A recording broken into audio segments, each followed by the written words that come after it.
कर्नाटक के अंदर आज की तारीख में बीजेपी और कांग्रेस को आमने सामने रखेंगे तो आज की तारीख का स्कोर वो ये कहता है, आंकड़े ये कहते हैं बीजेपी 0-0, बीजेपी 0-0 और कांग्रेस 166। अब आप कहेंगे कि कौन सा नंबर आ गया, ये तो यकीन से परे है। बीजेपी 0-0 पर, 0-0 पर बीजेपी और कांग्रेस 166 पर। नहीं, ऐसा नहीं हो सकता, ये तो मुमकिन ही नहीं है। बताइए, मोदी जी है, बताइए अमित शाह है, चाणक्य है, ये कैसे मुमकिन है कि बीजेपी 0 पर रह जाए? ये सर्वे तो फर्जी आप बता रहे हैं।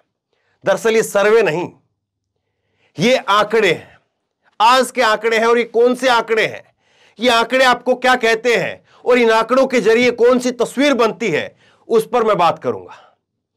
बीजेपी कहती है कि उनके पास में चाणक्य है अमित शाह के रूप में, और चाणक्य के पास में उंगलियों के ऊपर किस राज्य में कितनी सीटें आ रही है, किस राज्य में सरकार बन रही है, किस राज्य में सरकार नहीं बन रही है, तो कहां से किसकी मदद ली जाएगी, सब पता है।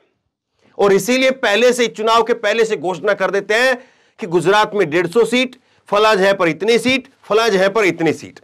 ये जो है पहले ही चुनाव से पहले घोषणा कर देते हैं। लेकिन कर्नाटक जहां पर चुनाव की तारीखों की ऐलान हो चुका है, और जिस कर्नाटक को लेकर के गोदी मीडिया कह रही है कि हां साहब, यहां पर कर्नाटक के अंदर जो है वो बीजेपी की सरकार नहीं बन रही है, कर्नाटक के अंदर वो कांग्रेस की सरकार बन रही है। खुद गोदी मीडिया के सर्वे इस बात को कह रहे हैं। उस कर्नाटक में बीजेपी का स्कोर आज की तारीख के अंदर अमित शाह चाणक्य के होने के बावजूद, नरेंद्र मोदी के होने के बावजूद, डबल इंजन की सरकार के होने के बावजूद 0-0 पर है। अब मैं आपको बताता हूं 0-0 क्या है। दरअसल चुनाव आयोग ने तारीखों का ऐलान कर दिया, और तारीखों के ऐलान के साथ ही अलग अलग पार्टियों को अपने उम्मीदवारों का ऐलान करना होता है। कांग्रेस ने भी अपने उम्मीदवारों का ऐलान कर दिया, और आज नहीं किया, एक साथ कांग्रेस ने 24 मार्च को 124 उम्मीदवारों का ऐलान कर दिया, उसके बाद 42 उम्मीदवारों का ऐलान कर दिया, यानी कुल मिलाकर के 124 और 24, 124 और 42 वो हो जाते 166। 166 उम्मीदवारों का ऐलान कांग्रेस कर चुकी है। बीजेपी 0-0 पर है, 0-0 पर है। अब समझिए इस बात को कि ये खबर जो है वो ऐसे ही जो है इस पर बात की जा रही है, वाकई कुछ बात है इसमें। जो बीजेपी अपने आप को अमित शाह के रूप में चुनावी मशीन बताती है, चुनाव के लिए 365 दिन तैयार रहती है, वो बीजेपी की तैयारियां कहां पर अटकी लटकी हुई हैं कि वो बीजेपी डबल इंजन की सरकार होने के बावजूद वहां पर आखिरकार अपने उम्मीदवारों की घोषणा क्यों नहीं कर पा रही है। एक एक करके मैं कुछ एक खबरें आपको बताता हूं ताकि आप यकीन कर पाए जो मैं कह रहा हूं हवा में नहीं है, बल्कि तारीखों के साथ मैं आपको खबर बताता हूं।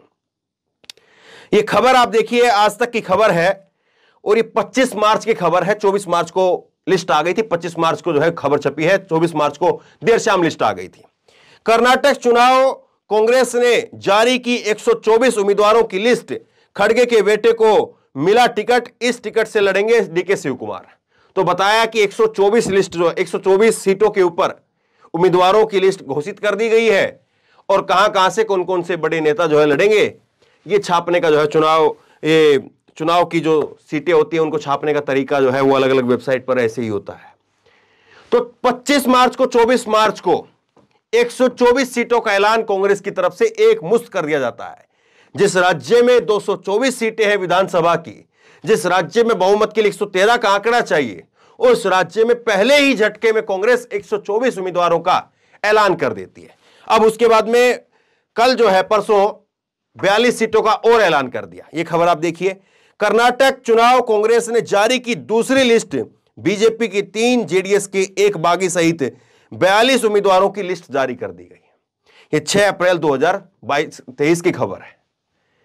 तो देखिए 166, 42 प्लस में 124, 166 उम्मीदवारों की लिस्ट कांग्रेस जारी कर चुकी है, बीजेपी 0 पर है। अब देखिए मैं आपको दिखाता हूं एनडीटीवी की खबर देखिए। कर्नाटक विधानसभा चुनाव के लिए बीजेपी उम्मीदवारों की घोषणा कब, क्या है रणनीति। अब बीजेपी कह रही है कि साहब हमारी रणनीति बिल्कुल साफ है, हम तो 10-11 तारीख के बाद में करेंगे। बताइए, यह बात जो है कही जा रही। इससे पहले नवरात्रि भी आई और भी कई सारे ऐसे मौके आए। और दूसरा देखेंगे अगर आप, तो कर्नाटक के अंदर कांग्रेस ने चुनाव में जब अपने उम्मीदवारों की लिस्ट जारी की तो 24 तारीख को जारी की। 23 मार्च को जो है राहुल गांधी को सजा का ऐलान हुआ था और 24 मार्च को लिस्ट आई। तो एक तरफ जो है कांग्रेस कैसे फ्रंट फुट पर अपने आप को रख करके दिखा रही है कि देखिए हम डरने दबने वाले नहीं है, आप अगर उधर राहुल गांधी को सजा का ऐलान करेंगे तब भी हम जो है यहां से जोर शोर से लड़ने का ऐलान कर रहे हैं। और दूसरी तरफ बीजेपी जो हर जगह फ्रंट फुट पर नजर आती है, लेकिन कर्नाटक में न जाने क्या हो गया है, बैकफुट पर बीजेपी दिख रही है। दूसरी खबर आप देखिए, जागरण की खबर है, कर्नाटक चुनाव के लिए भाजपा जल्द ही जारी करेगी उम्मीदवारों की सूची, सीईसी की बैठक से पहले बोले येदियुरप्पा। तो येदियुरप्पा जो है इस बात को कह रहे हैं और 7 अप्रैल 2023 की खबर है, कह रहे हैं कि जल्दी जारी करेंगे। अब आप कहेंगे कि देखिए आपने 124 उम्मीदवारों की लिस्ट के बारे में बता दिया, 142 के बारे में बता दिया, 166 उम्मीदवारों की लिस्ट के बारे में कांग्रेस के बारे में बता दिया, कोई तो वजह ऐसी होगी जो बीजेपी लिस्ट जारी नहीं कर रही है, वो वजह भी तो बताइए। खबर देखिए आप, कर्नाटक के अंदर जो है, आप एबीपी न्यूज की खबर है, कर्नाटक में टिकट बंटवारे पर बीजेपी का महामंथन, आधी रात तक चली मीटिंग, लिस्ट में देरी होने पर कांग्रेस ने चुटकी ली। तो कर्नाटक में बैठक पर बैठक, बैठक पर बैठक, बैठक पर बैठक चल रही है, रात भर बैठक बैठती है, लेकिन बगावत ऐसी है, चीजें ऐसी जो है वो अस्त व्यस्त हुई हुई है कि संभल नहीं रही है। अब मैं आपको दिखाता हूं कुछ चीजें और भी हो रही है। क्या हो रहा है ये आप देखिए, खबर को मैं आपको खबर दिखा रहा हूं। कर्नाटक में बीजेपी के लिए सत्ता बचा पाना आसान नहीं, आधे दर्जन मंत्रियों ने चुनाव लड़ने से इनकार कर दिया है। अमर उजाला की खबर है, 6 अप्रैल 2023 की खबर है। मैं तारीख के साथ में खबर आपको बताता हूं ताकि आप यकीन कर पाए कि हां अभी हाल की खबर है, ताजा खबर है। तो देखिए कैसे जो है वो कर्नाटक में चुनाव लड़ने के लिए कोई तैयार नहीं है। अब बताइए पार्टी टिकटों की घोषणा करे तो करे कैसे। अब बताइए, एक तरफ तो जो है मारामारी होती है टिकट के लिए कि उसको टिकट नहीं मिला, मुझको टिकट क्यों, उसका मेरा टिकट क्यों काट दिया, उसको टिकट क्यों दे दिया, और उसके समर्थक वहां पर रोड पर उतरे, उसके समर्थक वहां पर रोड पर उतरे, यह हालत होती है। लेकिन यहां पर ये हो रहे हैं कि उसको टिकट दे दो, मेरे को मत दो। आखिरकार इसके पीछे वजह क्या है। दूसरा आप देखिए, कर्नाटक चुनाव से पहले बीजेपी को झटका, एमएलए गोपाल कृष्ण कांग्रेस में शामिल, दावा कई और नेता कतार में है। तो ये कतार जो है वो लगातार बढ़ती जा रही है और ये कतार जो है वो किस तरह से बीजेपी के लिए टेंशन पैदा कर रही है। और शायद यही वजह है कि बीजेपी जो हर जगह पर फ्रंट फुट पर खेलती है, बीजेपी जो हर जगह पर डिक्लेयर कर देती है कि 150 सीट, 185 सीट, 200 सीट, वो बीजेपी यहां पर उम्मीदवारों की सीट तक नहीं बता पा रही है कि उम्मीदवार कितनी सीट पर कौन कहां से लड़ेगा, वो इस बात को नहीं बता पा रही है। तो देखिए स्थिति कैसी है, हालत कैसी है। और आपको जो है बताया जाता कि अमित शाह जी चाणक्य हैं।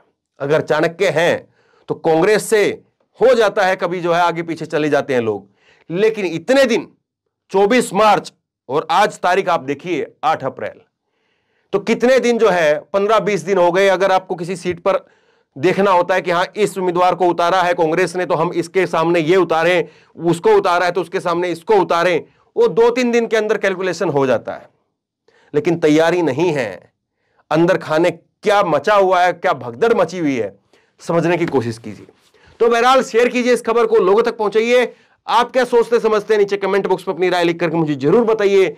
और इसी तरह तमाम खबरों के लिए ऑनलाइन न्यूज इंडिया को सब्सक्राइब कीजिए, साथ में जो बेल आइकन घंटी उसको जरूर दबाइए ताकि जैसे कोई खबर अपलोड करें उसकी नोटिफिकेशन सीधे सबसे पहले आपको मिल सके। धन्यवाद। इस खबर को अभी लाइक करें, शेयर करें, अभी चैनल को सब्सक्राइब करें और घंटी जरूर